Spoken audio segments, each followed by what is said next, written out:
after school, and certainly on every holiday. The four of us used to play at healing out in the stone garden under a clear blue Texas sky.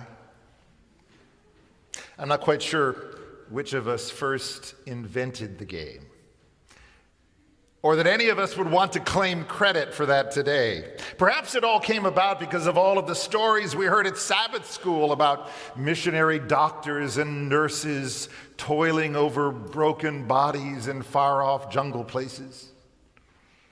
Maybe it sprang from the fevered imaginations of 6-year-olds who had been watching too much of Dr. Kildare on television. That dates me, I know, but some of you will recognize the name. In any event, by halfway through the first grade, the game was firmly established. Keith would bring with him an old stethoscope that he somehow managed to smuggle out of the house every afternoon. And Kathy would bring a group of kitchen utensils that had been magically transformed into surgical instruments. I would bring along my red and silver Etch-a-Sketch machine. And Tina, as I remember it, Tina didn't have to bring anything along. Tina had the sweetest smile that a first-grade boy ever fell in love with. Children's games, as we all remember, children's games have very definite roles and rules to them. Things have to be done decently and in the same order, or else the game falls apart. And in our particular version of the age-old game of medicine, the patient for the day would have to lie down on an open bench in the stone garden that had been miraculously transformed into an operating table. With knowing looks, the doctor of the hour would lean over and murmur wise observations to the attending nurse, which of course was Tina. The electrocardiogram machine would be called for and laid on the patient's chest. It was better known as the Etch-a-Sketch. And by turning the white plastic dials on the Etch-a-Sketch, you could create the wildest arrhythmias you ever did see. Truth is, those supposed heartbeats looked more like the gyrations of my retirement portfolio in the last several years. If you wanted to show that a patient was really ill, you flatlined him. It was the patient's role, of course, to patiently endure all of this, to moan and to groan at all the appropriate intervals. If you felt particularly daring, you might even feign unconsciousness, from which only the ministrations of Nurse Tina could awaken you. You would waken from your comatose condition to discover Dr. Keith leaning over you with that curious half smile of his, while Tina looked on adoringly. Because children are incredible optimists, no one ever died in our little game of medicine. At very worst, a patient would only appear to be dead. The whole point of the game was the exercise of superior skill by the medical staff that had saved yet another difficult case. Oh, the games that children play. What a strange prophetic forecast they offer for the values of our lives. Today, Keith is a successful psychiatrist in Colorado. Kathy went on to earn a doctorate in nursing. Tina broke the mold, but then as far as I was concerned, Tina always broke the mold. And me, I make so bold as to stand behind pulpits and talk about healing. That game we played in the stone garden on weekday afternoons has become the real stuff of our everyday lives. We never allowed for death in those backyard games as children. Every sick patient would eventually recover. Every wounded cowboy or Indian would rise to play the game the next day. Our little world, it was built on the unsubstantiated belief that life goes on. Recovery always happens. We're going to be playing again tomorrow. Hope, life, play, they were all inextricably connected. Without hope, there was no reason to play. But the story that Luke tells us in the 7th chapter of his gospel brings us squarely up against a moment in which no one felt at all like playing, because no one had any reason left to hope. Hope had disappeared as quickly as had the last struggling breaths of that young man who now lay dead on the funeral stretcher. His teeth were clenched in one last spasm of pain. His curly black hair was damp with the perspiration of his last fever. There is something about the death of children to which we human beings will never be reconciled. Sometimes in the course of things, sometimes we can accept or even understand the death of an elderly person who's lived a long, fruitful life. In our own quiet way, we have been preparing for that possibility. We can even sometimes come to grips with the death of a middle-aged person through disease or accident, even though it leaves a family lost, maybe leaderless. But nothing. Nothing in our bone disposes us to understand the death of children, our children or anyone's children. There's something profoundly unnatural about children preceding their parents to the grave. It scares us, it scars us, worse than any other fear we have. With the death of children comes the death of hope as well. The future doesn't look bright anymore. No, it looks like a long, gray corridor of time.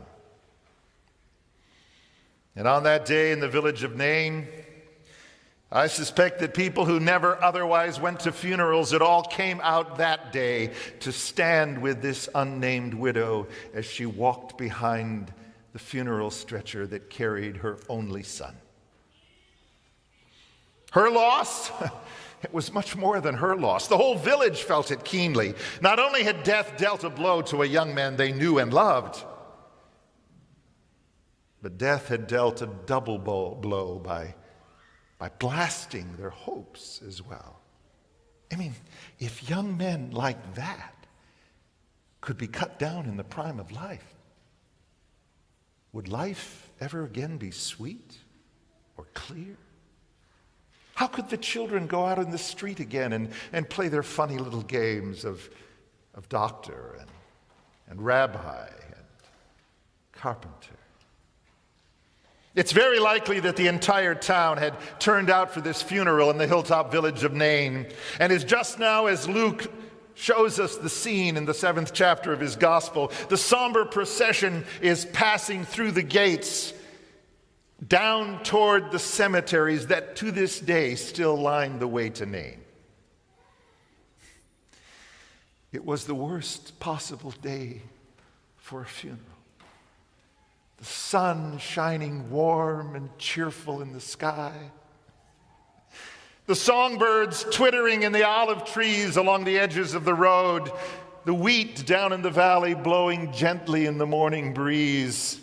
The snow-capped heights of Mount Hermon standing stark against a blue, blue sky to the north. Oh, it was the worst possible day for a funeral. Everything in the natural world conspired to sing a song of praise and of hope, and everything in the human world conspired to sing a song of woe and the death of hope. An entire village was going down. Down from the steep and rocky road to the cemetery, down from the safety and the companionship of the houses clustered on the hill, down to the lonesome cemetery where they would bury their lonely dead. Mourners, professional mourners and real ones, filled the air with wails and sobs. It was hard to know on that painful morning who was weeping because they had been paid to weep and who was weeping because their heart was ready to break in two. The funeral stretcher was carried by the young men of the village, probably the friends of the young man who had died. Each one of them knowing the solemn, the awful weight of carrying someone they loved down to his final resting place. Do you know that weight? I do. I do. And just at that moment, as providence would have it, Jesus and his companions were going up that same steep, rocky trail that led to Nain. It was a place that Jesus undoubtedly knew well. Nain was a mere 6 miles from Nazareth, 90-minute walk. He had probably been there dozens of times in the 28 years he lived in Nazareth. Chances are he had many friends in that hilltop village. He knew every turn in the twisting road that led up from the valley of Esdraelon, the valley where Deborah and Barak had defeated crafty Sisera centuries before. Up past the town of Endor, where discouraged Saul had gone to seek the spirit of dead Samuel. Up past the vineyards and the olive trees, up through the gates to the village. 2 great crowds of people were on the move that day. One of them discouraged, frantic with grief. The other one buoyant and cheerful, because they had among them the one who called himself the resurrection and the life. It was as if a wedding party had met that funeral procession on the steep path. No one knew what to do. Was it appropriate to blow the horns and rattle the tin cans? Or should you turn on the headlights and be somber, wear black? Jesus' sensitive eyes quickly sized up the situation. He was on a collision course with a grieving widow and her dead son. Unless he told his followers to step aside and let the mourners pass, the 2 groups would soon be so inextricably mingled on the path that no one would know who's going up and who's coming down. Disciples with thanksgivings on their lips, they'd soon be surrounded by weeping people. And desperate people, broken by their grief, would soon be next to people singing praises and hosannas at the top of their lungs. But you know, Jesus cared very little for the etiquette of the situation. He cared very little for the etiquette because he had both the will and the power to bring their grief to an end. The scripture tells us that when he saw that widow, his heart went out to her. I love that expression. His heart went out to her. How perfectly it captures the attitude Jesus has toward any of us when we're hurt or wounded or sinful. His heart went out to her. He saw her grief for what it was. It was the brokenhearted lament of a woman who was now without hope just as much as she was without money or resources. No husband to support her. No son to care for her in her old age. She would now be reduced to living off the generosity of her friends. She might even end up begging for her bread. There would never be any little grandsons to bounce on her knee. There would be no playful little granddaughters to tug at her skirts and say, "Grandma, tell us what it was like to live in the olden days." There would be no one else to talk to on those long evenings when the other village women retreated into their houses with their husbands and their children. All her hopes lay dead and cold on that funeral stretcher she was following. And she was burying more than her son, and she knew it. Discouraged, disheartened people don't last so long. Chances are that failing health and loneliness and lack of resources would drive her to an early grave of her own. And just at the moment when we would have expected Jesus to put an arm around her shoulder or to stand there beside the body and shed tears as he had done at the tomb of Lazarus, Jesus says a very surprising thing. "Don't cry," he says. Or as some of the better translations have it, "You can stop crying now." That's a curious thing to be saying at a funeral. In more than 40 years of conducting funerals, I've never even once thought of saying, "You can stop crying now." Right at the moment when we would have expected Jesus to be validating her feelings and telling her that her tears would do her good and offering his shoulder to cry on, he tells her to stop crying. He seems to suggest there is no reason to go on weeping. My friends, in case you haven't noticed it, Jesus is always doing surprising things. At just those moments when we think he will act in some predictable way and do the thing we've always expected, he does something we never would have thought of. When we've just accomplished something big and our hearts are swelling with pride and the praise of our peers, Jesus says, "Humble yourself in the sight of the Lord. Humble yourself in the sight of the Lord." And when we're feeling so wretched and so low, and we think that no one is holy and pure and righteous as Jesus would want to have anything to do with slime like us, Jesus says, "Whoever comes to me, I will never cast out." Do you believe it? Whoever comes to me, I will never cast out. When we're planning revenge on someone who's wounded us, and let's be honest, we do things like that, Jesus says to us, "Turn the other cheek. Love those who persecute you." And when we're sure, absolutely sure, we've blown it big and we've wasted all our chances at eternal life, Jesus says, "The Son of Man came not into the world to condemn the world, but that the world through him might be saved." If you want to worship a predictable Lord, it will not be Jesus. If you want a safe and uneventful discipleship in which you glide from here into the kingdom, you won't be following Jesus.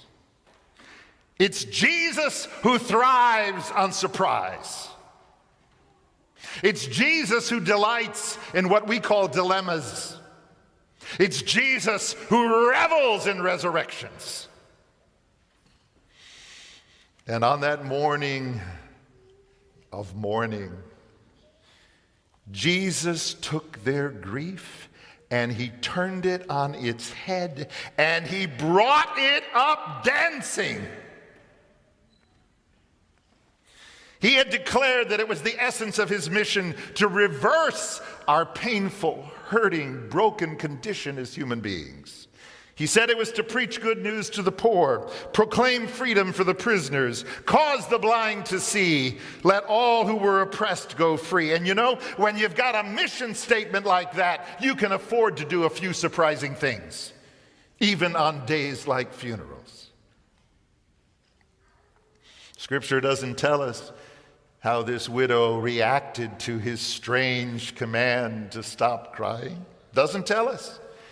Maybe the tears on her face freeze-dried as she recognized it was Jesus and there were possibilities. Or maybe she looked at him in bewildered disbelief that any stranger could say anything so thoughtless at a funeral. We don't know. She might have been a longtime friend of Jesus whose heart sprang up with joy when she saw him. Or she might have been one who looked at him and thought, I am being taunted on the worst day of my life. But whatever feelings his words provoked in her, Jesus didn't leave her waiting very long to figure out what he intended. Luke tells us he walked over immediately to the stretcher, and he did something that no priest and no rabbi and no Pharisee in all the land would have ever dared to do. He put his hand on the funeral stretcher. Now to us, we're used to seeing mourners touch a casket, gestures of affection, saying goodbye. So it's hard for us to understand how the Jews of Jesus' day thought of the presence of death. According to the law of Moses, anyone who touched a dead body or the bed on which a dead body lay was prevented for a time from entering the worship of the Lord. In the language of that day, they were ceremonially unclean. Jesus risked defilement because he had unnecessarily come in contact with a dead body. Jesus risked the probability that he would be excluded from the synagogue on the next Sabbath by some unctuous elder who told him that he had reached out and touched an unclean thing and therefore he could not worship God with other believers. But as he did on so many other occasions, Jesus didn't show any fear about the censure of his enemies. He knew what he was about. He was about his mission, and his mission was the business of making hurting people like us whole again. He risked defilement with virtually every person that he healed, with every leper, with every demoniac, with every paralyzed man, with every crippled woman. And I think he did it all with a laugh and a look on his face that said, come now, be serious. How does making someone else whole make me unclean?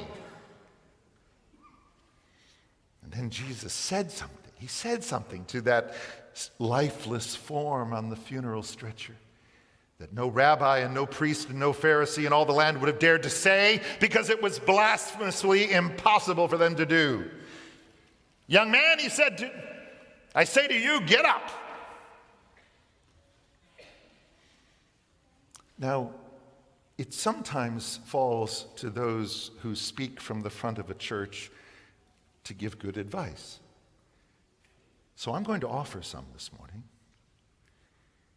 If you're going to make a habit of going to funerals and telling the dead to get up, you'd better have the ability to make it happen.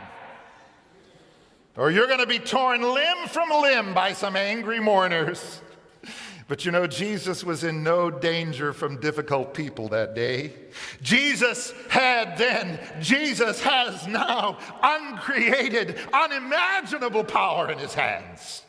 He calls the dead to life more easily than I used to call my teenage son from an afternoon nap. And on that strange, confusing morning so long ago, his word penetrated the ears of a dead young man and recreated in him the ability to hear and to respond. And Luke, the doctor, always interested in the medical details of the case, Luke says, the dead man sat up and began to speak. I bet he did. Can you imagine, my friends, what it might be like to lose consciousness and go under, surrounded by dozens of grieving relatives and friends in your own home, and then wake up in the middle of a funeral procession 5 feet off the ground, half a mile away? I'd love to know what he said. Did he pick up in mid-sentence where he was telling his grief-stricken mother that everything would be okay? Maybe he was confessing a long list of things he had done because he thought his last moment had come. Maybe he was in the middle of distributing all of his prized possessions to his friends, who would now have to give them back. How bewildering to be the last person on the scene to know what was going on. But you know, if there was any bewilderment, if there was any embarrassment on his part, I'm sure it disappeared when he looked into the face of Jesus. Think about it. At the height he was being carried, it is probably literally true that the first thing he saw when he opened his eyes from the sleep of death was nothing other than the face of Jesus.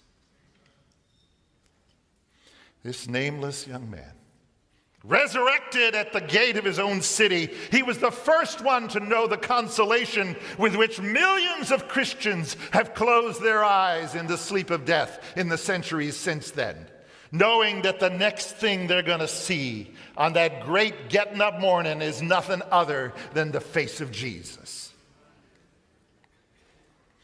Like him, the righteous dead on that great day are going to sit up and begin to talk.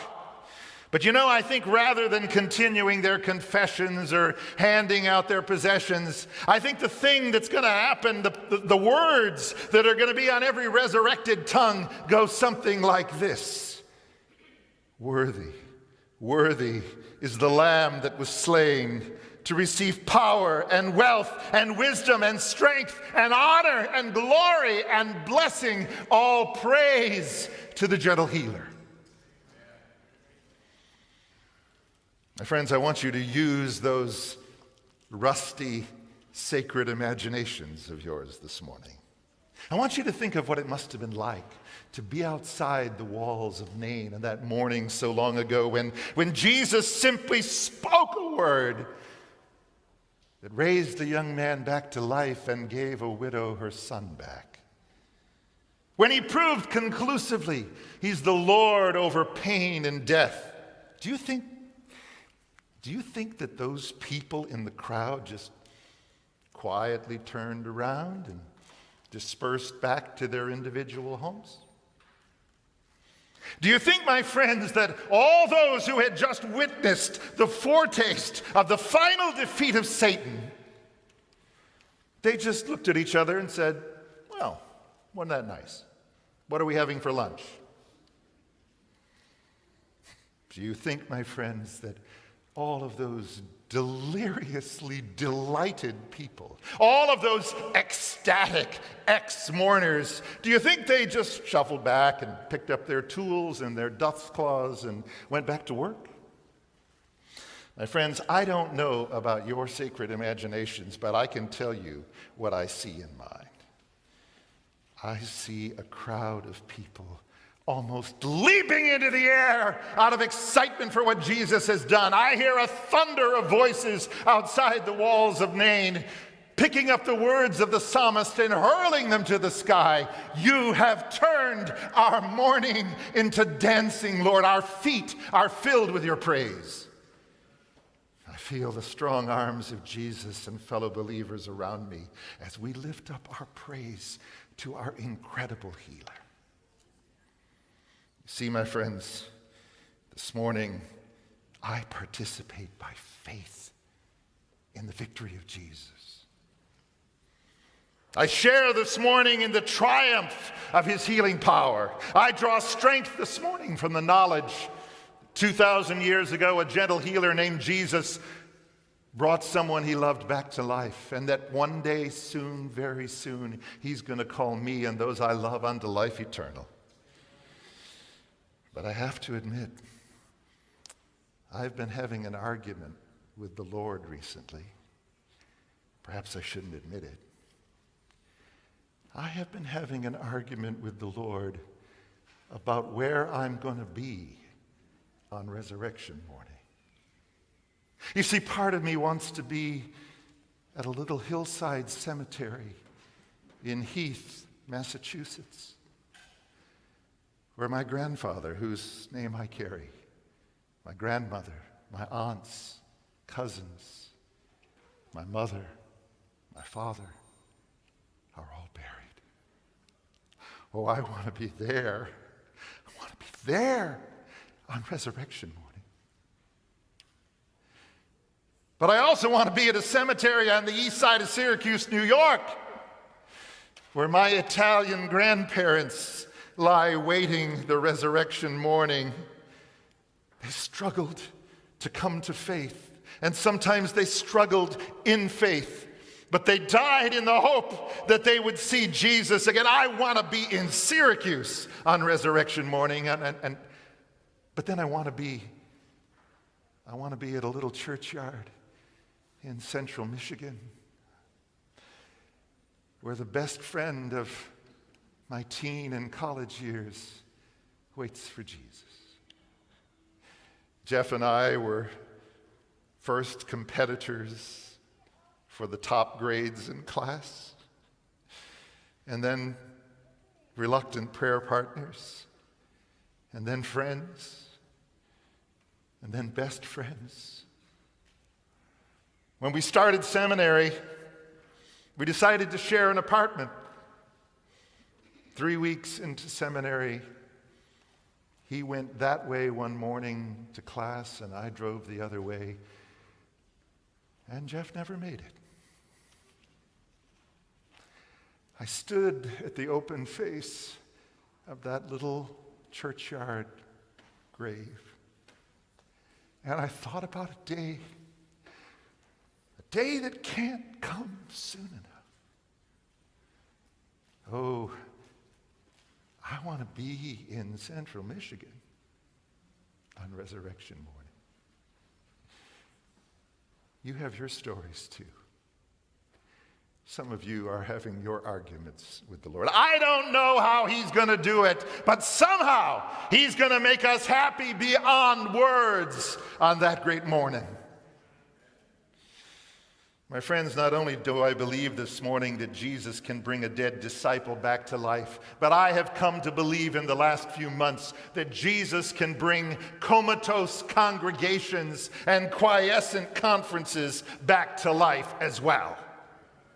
Thank God that in his goodness, this congregation has never died. It's been a witness to the power of Jesus in this community for decades. But let's be honest.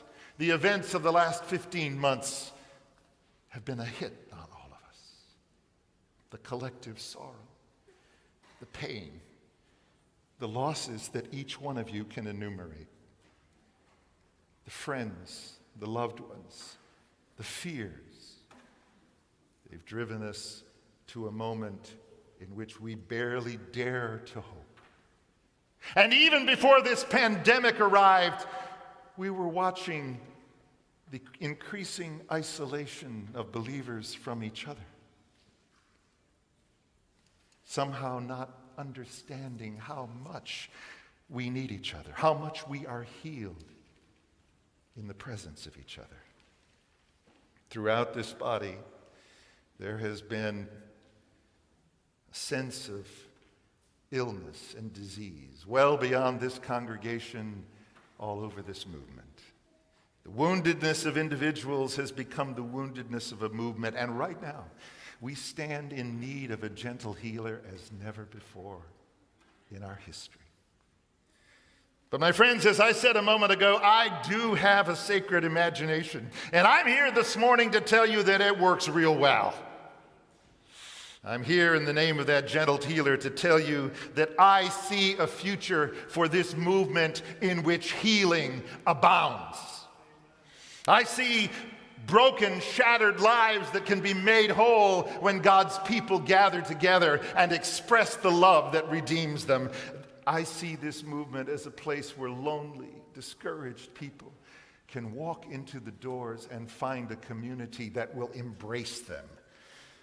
I see our churches as places where sinners like us, can find healing and recovery in the presence of godly friends. I see this body as a place where the victims of abuse and their victimizers can find cleansing and healing and recovery through Jesus. I see this body as a place where those who are struggling with addictions, yes, I said the word addictions in an Adventist church, those struggling with addictions will get not more criticism and censure, they'll find support and encouragement.